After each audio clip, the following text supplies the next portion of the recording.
Hi అండి.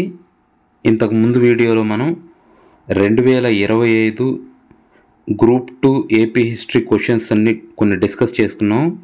ఆ remaining questions ఈ వీడియోలో డిస్కస్ చేసుకుందాము.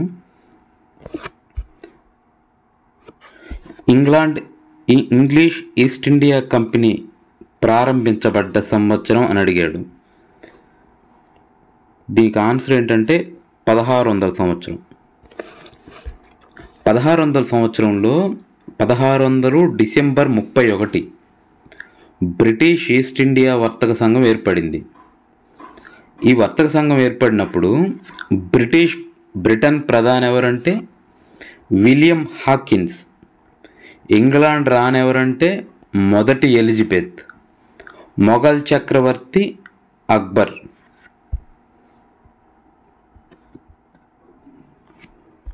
నెక్స్ట్ క్వశ్చన్,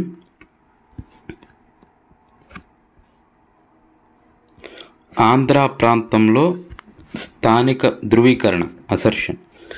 ఆంధ్ర ప్రాంతంలో స్థానిక నాయకులు లేనందువల్ల 1857 తిరుగుబాటు ఆంధ్ర ప్రాంతంలో ఎక్కువగా ప్రభావం చూపలేదు. ఇది కరెక్టేనండి. తర్వాత దానికి కారణం అంటున్నాడు, అప్పటి నిజాం నవాబు అఫ్జలుద్దౌలా బ్రిటిష్ వారికి అనుకూలంగా అవలంబించాడు. ఇది కరెక్టే, కానీ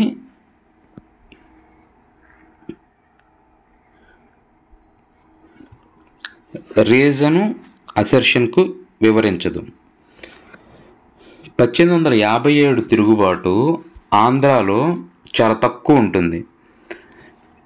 దానికి కారణం ఏంటంటే ఆంధ్రదేశంలో సిపాయిలందరూ బ్రిటిష్ ప్రభుత్వం ఎడల విశ్వాసం ప్రకటిస్తారు. దానికి అంతకు పూర్వం అనేకంగా యుద్ధాలన్నీ జరుగుతూ ఉండి శాంతి భద్రతలు సక్రమంగా ఉండేవి కాదు. ఇంకో రీజన్ ఏంటంటే కంపెనీ పరిపాలన ఆంధ్ర ప్రజల వృత్తులన్నింటినీ పోగొట్టి ఆర్థికంగా నష్టం చేకూర్చింది. కానీ వారి పరిపాలనలో ఆంధ్రదేశానికి జరిగిన లాభం ఏంటంటే శాంతి భద్రతలు స్థిరంగా ఉంటాయి. తర్వాత జమీందారీ విధానం వల్ల ఆంధ్రదేశం సమాజంలో బలవంతులైన జమీందారులు ఇంగ్లీష్ వారికి అండగా నిలిచారు. అందువల్ల ఇంగ్లీష్ వారిలో స్థిరత్వం చిక్కింది. ఇంకోటి ఏంటంటే ఇంగ్లీష్ వారి అధికారాన్ని కోల్దోసిన ప్రజలకు మేలు జరుగుతుందని నమ్మకం ప్రజలకు లేదు. అందువల్ల ఆంధ్రదేశంలో కొద్దిగా చిన్న ముస్లిం తిరుగుబాట్లు చిన్న జరిగినాయి తప్ప 1857 తిరుగుబాటు ప్రభావం ఆంధ్రదేశం పైన పెద్దగా లేదని చెప్పాలి. అప్పుడు జరిగిన చిన్న తిరుగుబాట్లు వాటిని పెద్దగా పరిగణలోకి తీసుకోవాల్సిన అవసరం లేదు. అప్పటి నిజాం నవాబులు 1802లో సైన్య సహకార ఒప్పందం మీద సంతకం పెట్టినప్పటి నుంచి వాళ్ళు బ్రిటిషర్స్కి అనుకూల వైఖరిని అవలంబిస్తూనే ఉన్నారు.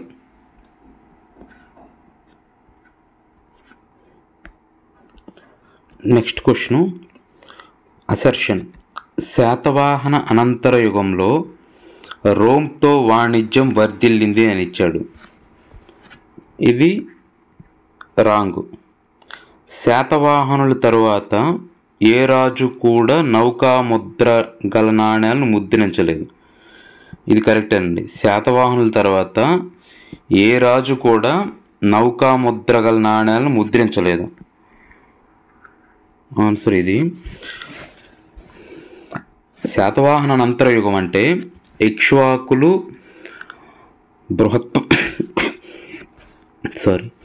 బృహత్పలాయన్లు, ఆనందగోత్రీజులు, శాలంకాయన్లు, విష్ణుకుండీన్లు.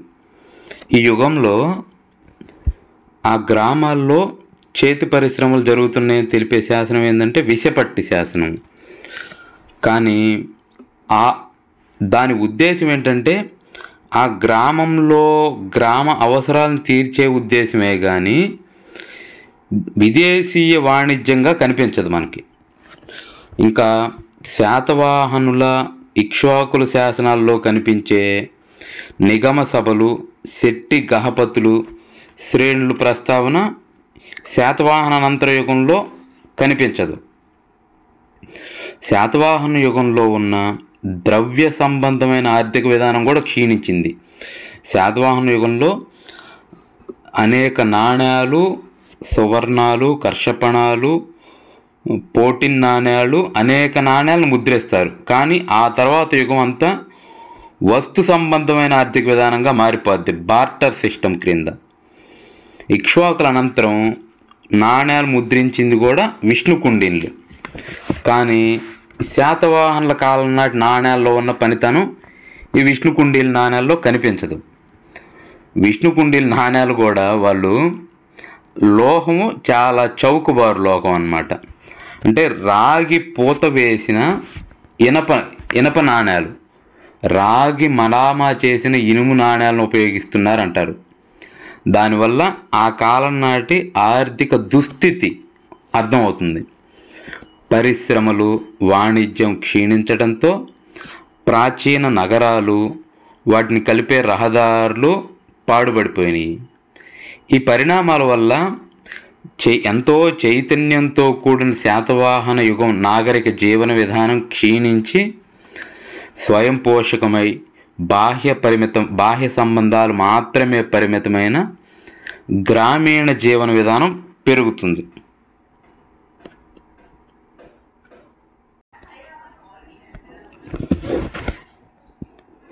Next question matching.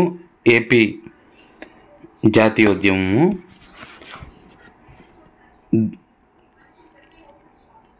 నాయకులు వారు రాసిన గ్రంథాలను ఇస్తాడు.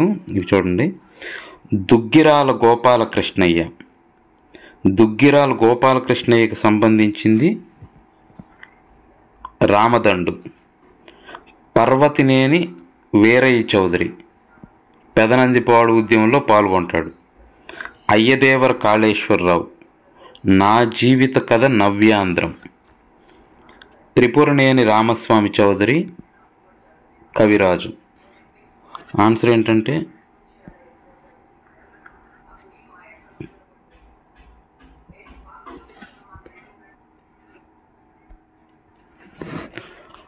కాకతీయులను గూర్చి ఈ క్రింది ప్రకటనలో సరైనవి ఏవి అని అడిగాడు. తొలి కాకతీయ చక్రవర్తులు జైన ఆలయాలు నిర్మించారు. ఇది కరెక్టే. ఎట్లా అంటే తొలి కాకతీయుల్లో భాగంగా మొదటి బేతరాజు మంత్రి నారాయణ ఏం చేస్తాడంటే కరీంనగర్ అంటే శనిగారం వద్ద చాళుక్య యుద్ధమల్లుడు నిర్మించిన జైనాలయాన్ని మరమ్మతులు చేసి శనిగారం శాసనం వేయిస్తాడు. అదేవిధంగా రెండవ ప్రోలరాజు ఇతని మహామంత్రి బేతనమాత్యుడు. అతని భార్య మైలమ, ఈమె జైనుల కొరకు కడలాలయ జైన బసతి అనే దాన్ని నిర్మిస్తుంది.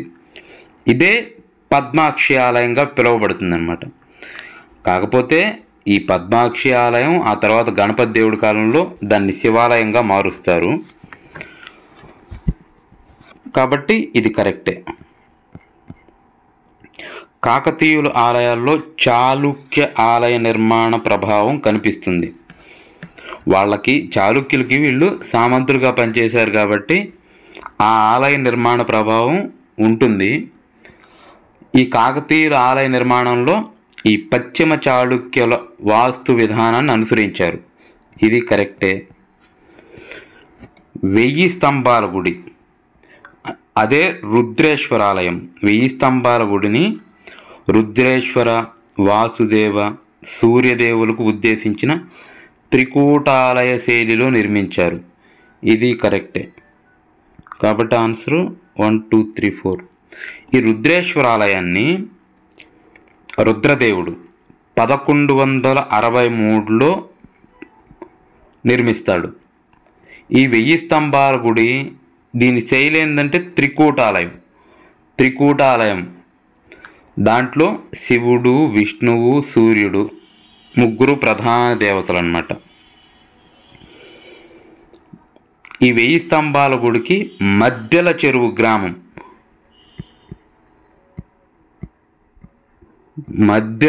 గ్రామం దానంగా ఇస్తాడు, దాని నిర్వహణ కొరకు రుద్రదేవుడు. ఓకే.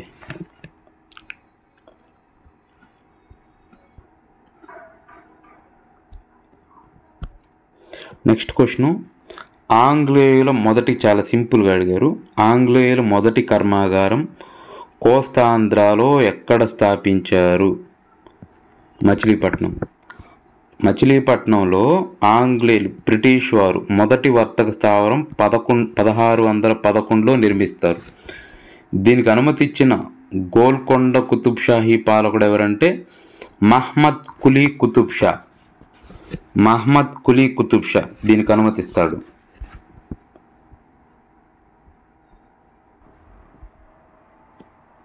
నెక్స్ట్ క్వశ్చన్, ఆంధ్రప్రదేశ్ మాజీ ముఖ్యమంత్రులను కాలానుసారంగా అమర్చి ఈ క్రింది వానిలో సరైన సమాధానం అడుగుతాడు. ఈ చివరి చాప్టర్ ఐఏపీ హిస్టరీలో 5th యూనిట్లో ఈ ముఖ్యమంత్రుల వరుస క్రమం, ఇదే విధంగా జస్టిస్ పార్టీ ముఖ్యమంత్రుల వరుస క్రమం కూడా గుర్తుపెట్టుకోవాల్సిందే. జస్టిస్ పార్టీ ముఖ్యమంత్రుల వరుస క్రమం గుర్తుపెట్టుకోవాలి. ఆంధ్రప్రదేశ్ ఏర్పడ్డ తర్వాత ఆంధ్రప్రదేశ్లో ముఖ్యమంత్రుల వరుస క్రమం సింపుల్గా చెప్తాను. నీలం సంజీవరెడ్డి, తర్వాత దామోదరం సంజీవయ్య, ఆ తర్వాత మళ్ళీ ఒక 1.5 year పాటు నీలం సంజీవరెడ్డి, కాసు బ్రహ్మానందరెడ్డి 1964 నుంచి 1971 వరకు, తర్వాత పివి నరసింహరావు 1971 నుంచి 1973 వరకు. ఆ తర్వాత రాష్ట్రపతి పాలన ఉంటుంది. జనవరి 10, 1973 నుండి డిసెంబర్ 10, 1973 వరకు.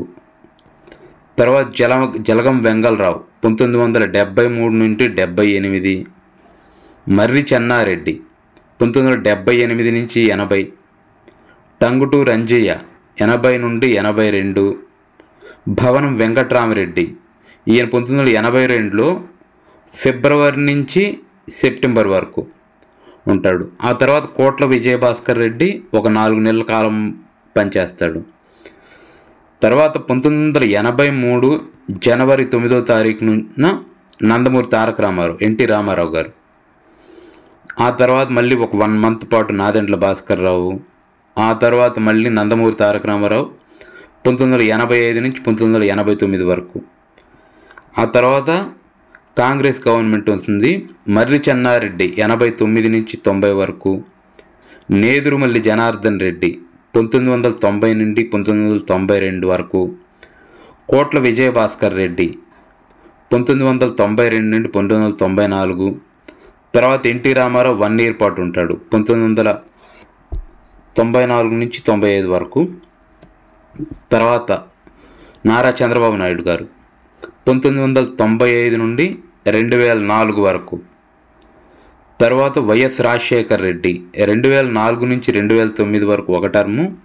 ఆ తర్వాత 2009 మే నుండి సెప్టెంబర్ 1, 2005 వరకు ఈయన.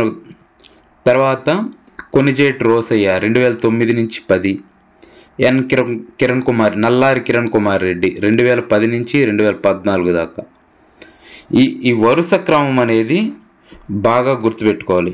ఇక్కడ ఆన్సర్ ఏమవుతుందంటే 1962లో దామోదరం సంజీవయ్య, తర్వాత కాసు బ్రహ్మానందరెడ్డి 64 నుండి 71 వరకు కాసు బ్రహ్మానందరెడ్డి. తర్వాత పివి నరసింహరావు 1971 to 72, టంగుటూరి అంజయ్య 1980 నుంచి 82 వరకు. కాబట్టి ఆన్సర్ ఇది అవుతుంది.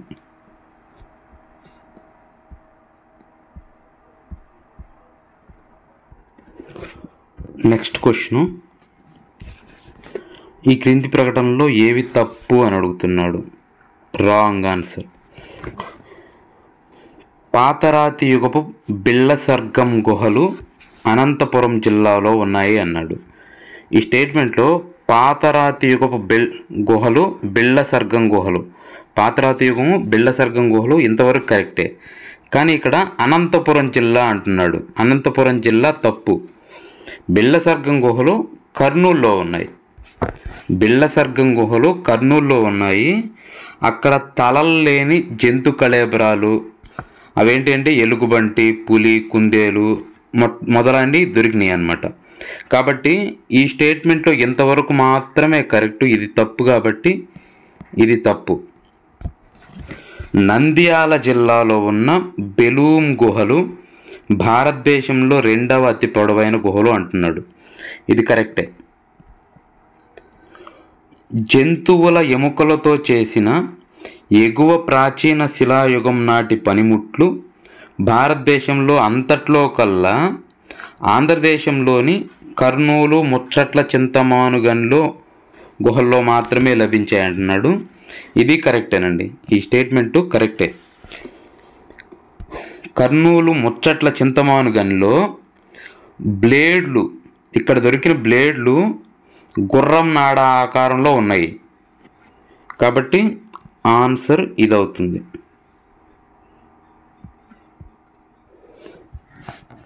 నెక్స్ట్ క్వశ్చన్,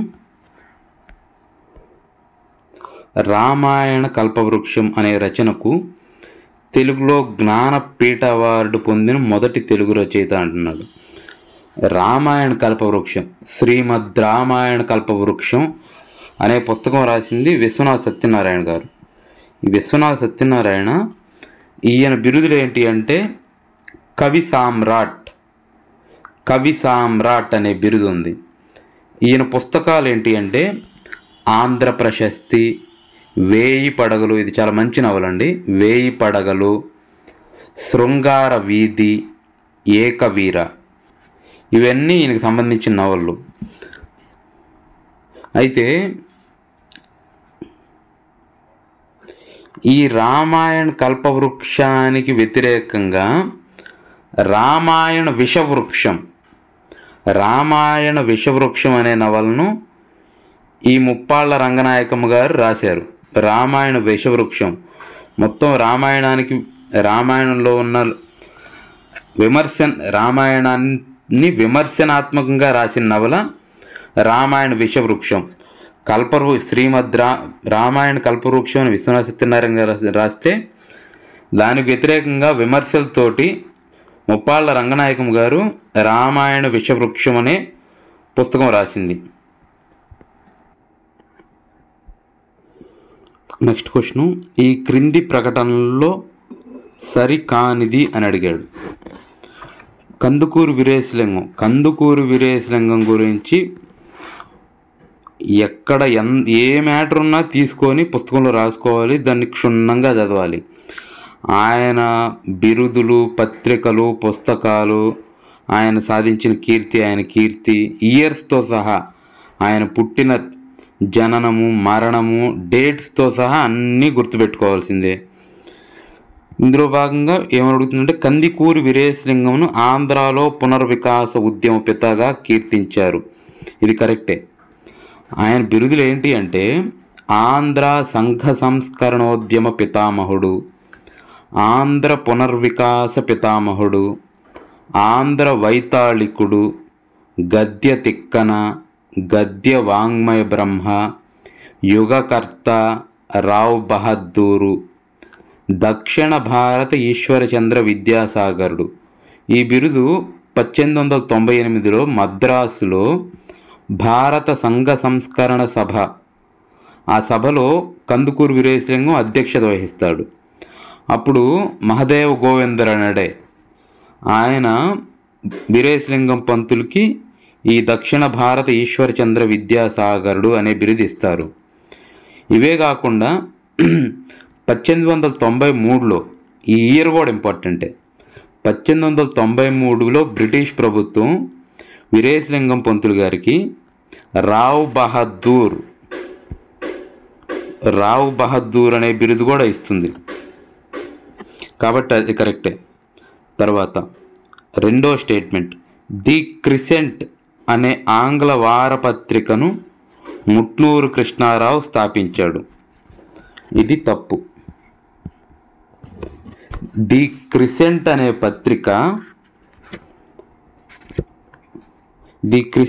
పత్రికను Madras native association Madras native association దాన్ని స్థాపించిన గాజుల లక్ష్మీ నరసశెట్టి 1844లో ఆంగ్లంలో ప్రచురిస్తాడు.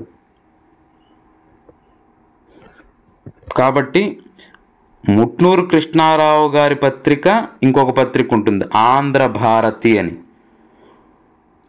క్రిసెంట్ పత్రిక గాజుల లక్ష్మీ నరసశెట్టిది. మద్రాస్ నేటివ్ అసోసియేషన్ గాజుల లక్ష్మీ నరసశెట్టి, ఇది దీనికి సంబంధించి ఈ పత్రిక. ముట్నూరు కృష్ణారావు గారి పత్రిక, ఈయన కృష్ణ పత్రిక సంపాదకీయం వహిస్తాడు. అయితే ముట్నూరు కృష్ణారావు స్వతహాగా సొంత పత్రిక ఏంటంటే ఆంధ్రభారతి, కాబట్టి ఇది తప్పు. ఆంధ్రపత్రిక తెలుగులో మొదటి రాజకీయ పత్రిక అంటున్నాడు. ఆంధ్రపత్రిక తెలుగులో మొదటి రాజకీయ వారపత్రిక, ఇది తప్పు. ఈ ఆంధ్రపత్రిక అనేది ఎవరిదంటే కాశీనాథుని నాగేశ్వరరావు బొంబాయి నుండి 1908లో దీన్ని ప్రచురిస్తాడు. ఆ తర్వాత 1914లో దీన్ని మద్రాసుకు మారుస్తాడు. ఈ తెలుగులో మొట్టమొదటి రాజకీయ వారపత్రిక అని అడిగితే మొదటి రాజకీయ వారపత్రిక ఆంధ్రప్రకాశిక. ఇక్కడ కేవలం ఆంధ్రపత్రిక అన్నాడు, ఆంధ్రప్రకాశిక అన్నట్టయితే ఈ స్టేట్మెంట్ కరెక్ట్ అయ్యేది. ఈ ఆంధ్రప్రకాశికను ఏపీ పార్థసారథి నాయుడు ఆంధ్రప్రకాశికను మొట్టమొదటి రాజకీయ వారపత్రికగా 1885లో దీన్ని ప్రారంభిస్తాడు. ఆ తర్వాత కృష్ణా పత్రిక 1902లో మొదటి రాజకీయ దినపత్రిక. ఆంధ్రప్రకాశిక మొట్టమొదటి రాజకీయ వారపత్రిక. కృష్ణా పత్రికను కొండా వెంకటప్పయ్య స్టార్ట్ చేస్తాడు. ఇది తెలుగులో మొదటి రాజకీయ దినపత్రిక. ఈ కృష్ణా పత్రికకు ఇది కరెక్టే. ఈ కృష్ణా పత్రికకు మొదటి సంపాదకుడేమో దాసు నారాయణ, ఆ తరువాత ముట్నూరు కృష్ణారావు ఇక్కడ ఉన్నాడు. ముట్నూరు కృష్ణారావు దీని తర్వాత సంపాదకుడు. ఈ ముట్నూరు కృష్ణారావు గారి యొక్క పత్రిక ఆంధ్రభారతి.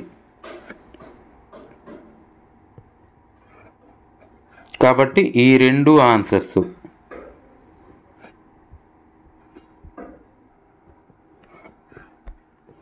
నెక్స్ట్ క్వశ్చన్, కాలక్రమానుసారంగా అమర్చండి. ఇట్లాంటివి తెలియాలంటే ఇయర్స్, మోడర్న్ ఏపీ హిస్టరీలో ఇయర్స్ ఖచ్చితంగా గుర్తుపెట్టుకోవాల్సిందే ప్రతి ఇయరు. దానిలో భాగంగా మద్రాసులో రైత్వారీ విధానం అమలు, ఇదే ఇయర్ అంటే 1792. ఈస్ట్ ఇండియా కంపెనీ గుంటూరు ఆక్రమణను అడుగుతున్నాడు, ఇది ఎప్పుడంటే 1788. పద్మనాభ యుద్ధం 1794. ఆంధ్రాలో జమీందారీ విధానం రద్దు 1948లో Tanguturi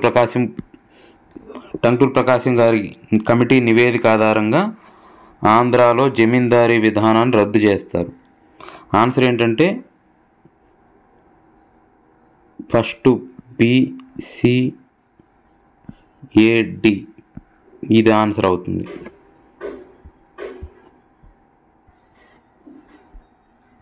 next question, assertion. Ganapati దేవుడు రెండవ మనోసిద్ధికి రాజ్యాన్ని పునరుద్ధరించాడు, ఇది కరెక్టేనండి. ఈ చిన్న స్టోరీ ఏంటంటే, ఒకటవ మనోసిద్ధి తర్వాత వీళ్ళు నెల్లూరు పాలకులు, ఈ మనోసిద్ధి వీళ్ళు అనేవాళ్ళు తెలుగు చోళ్ళు. నెల్లూరు ప్రభువు మనోసిద్ధి మొదటివాడు మనోసిద్ధి ఉంటాడు. ఈ మనోసిద్ధి మరణం తర్వాత తిక్కసిద్ధి అనేవాడు నెల్లూరు ప్రభువు కావడానికి గణపతి దేవుడు సహకరిస్తాడు. దీనికి గాను తిక్కసిద్ధి గణపతి దేవుడికి కడపలో ఉన్న పాకనాటి గ్రామాన్ని ఈయనకు బహుమానంగా ఇస్తాడు ఈయన తిక్కసిద్ధి. ఈ తిక్కసిద్ధి తరువాత ఆయన మరణం తరువాత విజయగండ గోపాలుడు అని ఉంటాడు. ఆయన రెండవ మనవు సిద్ధి రావాలి. తిక్క సిద్ధి తర్వాత రెండవ మనవు సిద్ధి రాజ్యానికి రావాలి. ఈ రెండవ మనవు సిద్ధిని కాదని ఈ తిక్క సిద్ధి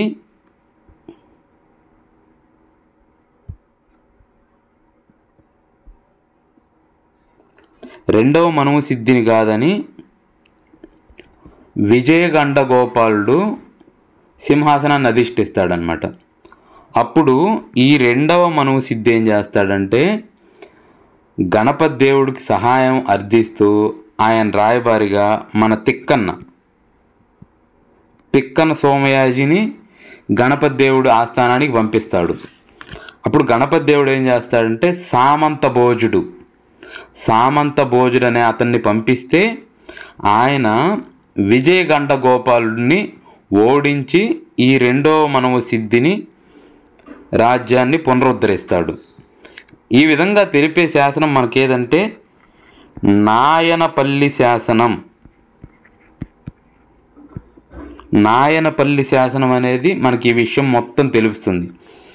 ఈ విధంగా రెండవ మనవు సిద్ధి ఏం చేస్తాడంటే గణపతి దేవుడు తనకు చేసిన సహాయానికి గాను మోటుపల్లి ఓడరేవు, ప్రకాశం జిల్లాలో మోటుపల్లి, ఇప్పుడు బాపట్ల డిస్టిక్, ఈ మోటుపల్లి ఓడరేవుని దానికి గణపతి దేవుడికి ఇస్తాడు.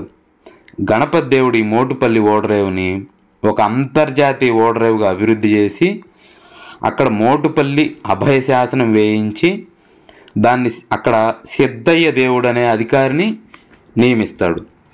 కాబట్టి ఇది కరెక్టే. రీజన్ రెండవ మనవు సిద్ధి కాలంలో నెల్లూరు చోడుల అధికారం ఉచ్చ స్థితికి చేరుకుంది అంటాడు. ఇది తప్పు.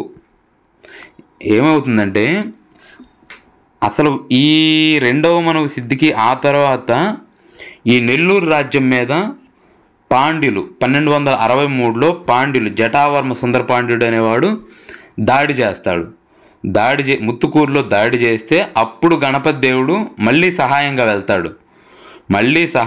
వెళ్తే అప్పుడు ఆ పాండ్యుడి చేతిలో గణపతి దేవుడు ఓడిపోతాడు. గణపతి దేవుడు తన జీవితకాలం 63 సంవత్సరాల జీవితకాలంలో ఓడిపోయిన ఒకే ఒక యుద్ధం, పరాజయం పొందిన ఒకే ఒక యుద్ధం ముత్తుకూరు యుద్ధం. ఇక ఆ ఓటమి తర్వాత ఈ రాజ్య నిర్వహణ నుండి తప్పుకొని తన కుమార్తె రుద్రమదేవికి పరిపాలనా బాధ్యతలు అప్పగిస్తాడు. కాబట్టి ఈ రీజన్ అనేది తప్పు అవుతుంది. ఆన్సరు ఏ నిజం కానీ ఆర్ తప్పు.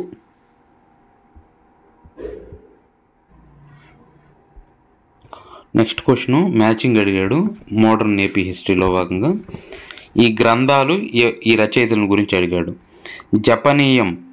జపనీయం అనే గ్రంథం శ్రీరామ వీరబ్రహ్మం, మహాప్రస్థానం శ్రీశ్రీ, కన్యాశుల్కం గురజాడ అప్పారావు. ఇలా మాట్లాడుకున్నాం కదా, విశ్వనాథ సత్యనారాయణ 1000 పడగలు మంచి నవలని ఈ పుస్తకం అన్నమాట. కాబట్టి answer A5 B2.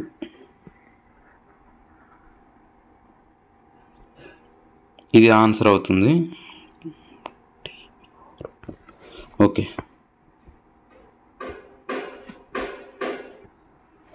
Next question Padmanabha యుద్ధం సింపుల్గా అడిగారు. పద్మనాభ యుద్ధం ఎవరెవరికి మధ్య జరిగింది? ఆంగ్లేయులు, విజయనగర జమీందారులు. ఇది డేట్ కూడా ఇంపార్టెంటేనండి. 1794 జూలై 10. 1794 జూలై 10. ఈ పద్మనాభ యుద్ధంని ఫ్లాడెన్ ఫీల్డ్ యుద్ధంతో పోలుస్తారు. పద్మనాభ యుద్ధం తర్వాత ఈ పద్మనాభ యుద్ధాన్ని ఫ్లాడెన్ ఫీల్డ్ యుద్ధంతో ఎందుకు పోలుస్తారంటే ఈ యుద్ధం లాగానే స్కాట్లాండ్ పూర్తిగా పరాజయం పొంది ఇంగ్లాండ్లో కలిసిపోతుంది. అందుకు దీన్ని ఫ్లాడెన్ ఫీల్డ్ యుద్ధంతో పోలుస్తారు.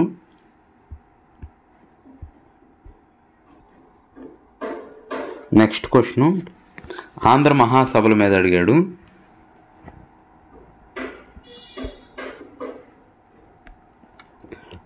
ప్రథమాంధ్ర మహాసభ 1913 బయ్యన నరసింహశర్మ. ద్వితీయ ఆంధ్ర మహాసభ బెజవాడలో జరుగుతుంది. ఇది న్యాపతి సుబ్బారావు. తృతీయ ఆంధ్ర మహాసభ విశాఖపట్నం పానగంటి రాజా రామరాయనీయం గారు. నాలుగవ ఆంధ్ర మహాసభ కాకినాడ మోచర్ల రామచంద్రరావు. యాక్చువల్గా పేపర్ ఈజీగా వచ్చిందంటే ఈ 5వ మహాసభ కూడా అందరికీ చదువుతారు. నెల్లూరు 1917 కొండా వెంకటప్పయ్య అని. పేపర్ ఈజీగా వచ్చిందంటే ఇంతవరకే అడుగుతారు. కానీ ఆంధ్ర మహాసభల్లో మన జోగినాటి పుస్తకంలో లేదు. అది నెట్లో సెర్చ్ చేసుకొని అయినా సరే ఆంధ్ర మహాసభలు ప్రతి ఏ ఇయర్లో ఎక్కడ జరిగింది, ఎవరు అధ్యక్షత వహించారు, ఇవి ఖచ్చితంగా చదవాలి, బై హార్ట్ చేయాలన్నమాట. తర్వాత 1918 ఆంధ్ర మహాసభ కడపలో జరుగుతుంది. అధ్యక్షతన నెమలి పట్టాభిరామారావు. 1919 అనంతపురంలో జరుగుతుంది. గాడిచెర్ల హరిసర్వోత్తమరావు. 1920 మహాసభ మహానంది రంగనాథ మొదలియార్. 1921 మహాసభ బరంపురం కోటగిరి వెంకట కృష్ణారావు. 1922 చిత్తూరులో జరుగుతుంది.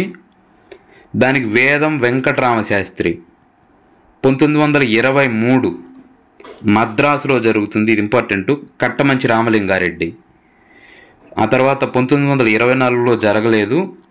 1925 మచిలీపట్నంలో స్వామి వెంకటాచలం శెట్టి అధ్యక్షతన. 1926 మహాసభ ఏలూరు మహాసభ మేకా వెంకటరంగయ్య అప్పారావు. 1927 అనంతపురంలో డాక్టర్ లక్ష్మణస్వామి. 1928 మహాసభ నంద్యాల డాక్టర్ సర్వేపల్లి రాధాకృష్ణన్ అధ్యక్షతన జరుగుతుంది. 1929 బెజవాడలో వివిఎస్ నరసింహరాజు అధ్యక్షతన జరుగుతుంది. 1930 గుంటూరులో జరుగుతుంది. ఇది వివి జోగయ్య. 1931 మద్రాసులో కడప కోటిరెడ్డి అధ్యక్షతన జరుగుతుంది. 1932 బెజవాడ కెవి రెడ్డి నాయుడు అధ్యక్షతన ఇది జరుగుతుంది. 1934 విశాఖపట్నం దేశపాండే సుబ్బారావు. 1936 కాకినాడ వేమవరపు రామదాస్ పంతుల అధ్యక్షతన జరుగుతుంది. 1937 సభ విజయవాడలో జరుగుతుంది. ఇది రజతోత్సవ సభ. కడప కోటిరెడ్డి అధ్యక్షతన జరుగుతుంది. 1938లో మద్రాసులో జరిగిద్ది. అధ్యక్షతన సర్వేపల్లి రాధాకృష్ణన్. 1939 గుంటూరు అనంతసేనం అయ్యంగారు. ఆ తర్వాత 1941లో విశాఖపట్నం సభ సర్ విజయానంద, సర్ విజయ్ అంటారు, సర్ విజ్జి అని కూడా అంటారు. ఆ తర్వాత ఈయన అధ్యక్షతనే 1943 బళ్ళారిలో జరుగుతుంది. ఆ తర్వాత స్వతంత్రం వచ్చే టైంలో అప్పుడు మహాసభలు ఏమి జరగవు. 1951లో మాత్రం ఎంఆర్ అప్పారావు అధ్యక్షతన మద్రాసులో ఒక సభ జరుగుతుంది. ఆ తర్వాత 1951లో గుంటూరులో ఒక ప్రత్యేక ఆంధ్ర మహాసభ జరుగుతుంది. అది గాడిచెర్ల హరిసర్వోత్తమరావు అధ్యక్షతన. ఈ ఆంధ్ర మహాసభలు ఆ జరిగిన ఇయరు, అది ఎక్కడ జరిగింది అనేది, దానికి ఎవరు అధ్యక్షత వహించారనేది ఖచ్చితంగా గుర్తుపెట్టుకోవాల్సిన ప్రశ్నలు ఇవి.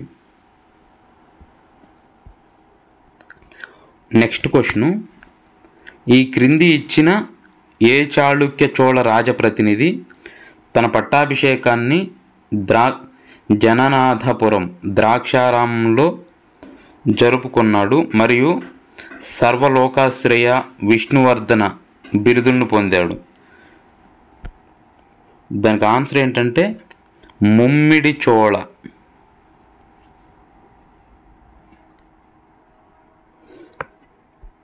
ఇది తెలంగాణకు కొంచెం రిలేటెడ్. ఇది అసఫ్ జాహీ వంశం అంటే నిజామ్స్ యొక్క చివరి రాజు. దీనికి ఆన్సర్ ఉస్మాన్ అలీ ఖాన్. ఈయన 1917లో ఉస్మానియా యూనివర్సిటీ స్థాపిస్తాడు, అనేక సంస్కరణలు తీసుకొని వస్తాడు. ఆ తర్వాత ఆపరేషన్ పోలో ద్వారా ఈయన లొంగిపోతాడు. పెద్ద మనుషుల ఒప్పందం మీద ఇది క్వశ్చను, యూనిట్ 5 అన్నమాట. పెద్ద మనుషుల ఒప్పందం ప్రకారం ఆంధ్ర తెలంగాణ ప్రాంతాల మధ్య క్యాబినెట్ మంత్రుల నియామకం ఏ నిష్పత్తిలో జరగాలని క్వశ్చన్ అన్నమాట. ది ఆన్సర్ ఏంటంటే 60-40. 60 మంది కోస్తాంధ్ర రాయలసీమకు చెందినవారు ఉంటే 40 మంది తెలంగాణకు చెందినవారుగా ఉండాలని వాళ్ళకి పెద్ద మనుషుల ఒప్పందం. 1956, ఇయర్ కూడా ఇంపార్టెంటే. 1956 ఫిబ్రవరి 20. 1956 ఫిబ్రవరి 20 గోవింద్ వల్లభ్ పంత్ మరియు యుఎన్ దేవర్ అధ్యక్షతన హైదరాబాద్ భవన్, ఢిల్లీలోని హైదరాబాద్ భవన్ మధ్య ఆంధ్ర తెలంగాణ నాయకుల మధ్య జరుగుతుంది. ఒప్పందంలో తెలంగాణ నాయకులు 4 పాల్గొంటారు. ఈ 4 పేర్లు గుర్తుపెట్టుకోవాలి. ఆంధ్ర నాయకులు 4 పాల్గొంటారు. ఆ 4 పేర్లు గుర్తుపెట్టుకోవాలి. దానిలో భాగంగా 14 పరిరక్షణలు కల్పించబడతాయి. 14 పరిరక్షణలు తెలంగాణ వారికి కల్పించబడతాయి. ఈ 14 పరిరక్షణలు కూడా గుర్తుపెట్టుకోవాలి. 14 పరిరక్షణలు కూడా గుర్తుపెట్టుకోవాల్సిందే. నెక్స్ట్ క్వశ్చన్, కాకతీయుల్లో పుస్తకాల గురించి అడిగాడు. రచయితలు, వాళ్ళ రచనలు. కేతన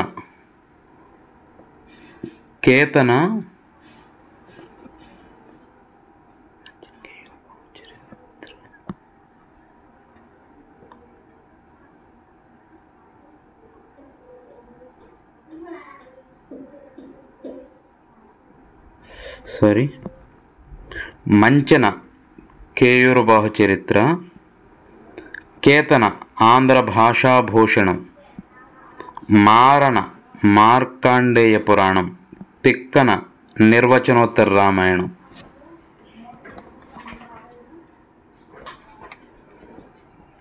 A3 ఇది ఆన్సర్. ఈ కేతన న్యాయాన్ని అభినవ దండి అంటారు. ఈ ఆంధ్ర భాషాభూషణం అనేది తెలుగులో రచించబడిన మొట్టమొదటి వ్యాకరణం. ఈయన ఇతర గ్రంథాలు ఏంటి అంటే దశకుమార చరిత్ర. సంస్కృతంలో దండి రాసిన దశకుమార చరిత్రని తెలుగులో ఈయన రాస్తాడు. ఇదే తెలుగులో మొట్టమొదటి కథాకావ్యం. ఈయన ఇంకో గ్రంథం విజ్ఞానేశ్వరీయం, తెలుగులో మొట్టమొదటి ధర్మశాస్త్ర గ్రంథం. ఇది యజ్ఞవల్క స్మృతికి అనువాదం. ఆ తర్వాత మారణ మార్కండేయ పురాణం. ఈయన తిక్కన శిష్యుడే. మారణ కూడా కేతన తిక్కన శిష్యుడే, మారణ తిక్కన శిష్యుడే. మారణ మార్కండేయ పురాణం. ఈ మార్కండేయ పురాణం అనేది తెలుగులో తొలి పురాణం, తెలుగులో మొదటి పురాణం ఇది. దీనిని నాగయ గన్న మంత్రికి అంకితం ఇస్తాడు. ఈ మార్కండేయ పురాణమే అల్లసాని పెద్దన్న మను చరిత్రకు ఆధారంగా ఉంటుంది. ఆ తర్వాత తిక్కన నిర్వచనోత్తర రామాయణం. ఇది తిక్కన యొక్క మొదటి రచన నిర్వచనోత్తర రామాయణం. దీనిని నెల్లూరు 2వ మనము సిద్ధికి అంకితం ఇస్తాడు. ఆ తర్వాత మంచన కేయూర బాహు చరిత్ర. ఈ కేయూర బాహు చరిత్ర అనేది రాజశేఖరుడు సంస్కృతంలో విద్దసాల భంజికను రాస్తాడు. ఈ విద్దసాల భంజికను మంచన అనే అతను కేయూర బాహు చరిత్రగా తెలుగులో రాస్తాడు.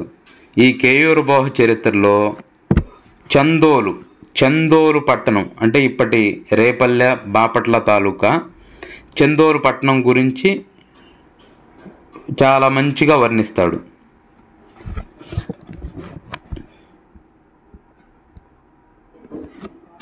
నెక్స్ట్ క్వశ్చన్, పెదగంజాం చిన్నగంజాం ప్రాంతాలు ఏ ఉత్పత్తికి ప్రసిద్ధి చెందాయి? ఈ క్వశ్చను 2017లో ఒకసారి, 2011లో ఒకసారి సేమ్ క్వశ్చన్, ఈవెన్ ఆప్షన్స్ కూడా చేంజ్ చేయకుండా సేమ్ క్వశ్చను అడిగాడు. ఉప్పు దానికి ఆన్సర్. యాక్చువల్గా ఇది చదివేటప్పుడు, ఈ క్వశ్చన్ చదివేటప్పుడు మనకు బ్రిటిషర్స్ ఎంటర్ అయ్యే నాటికి మన ఆంధ్ర ప్రాంతాల్లో ఏవి ముఖ్యమైన ప్రాంతాలు, ఏ ప్రాంతాలు దేనికి ప్రసిద్ధి అనేది ఖచ్చితంగా తెలుసుకోవాలన్నమాట. ఇప్పుడు చెప్తాను చూడండి. మచిలీపట్నం కలంకారీ పరిశ్రమ, అద్దకం పరిశ్రమ. ధర్మవరం, పెద్దాపురం, బరంపురం సిల్క్ పరిశ్రమకు ప్రాముఖ్యత వహించింది.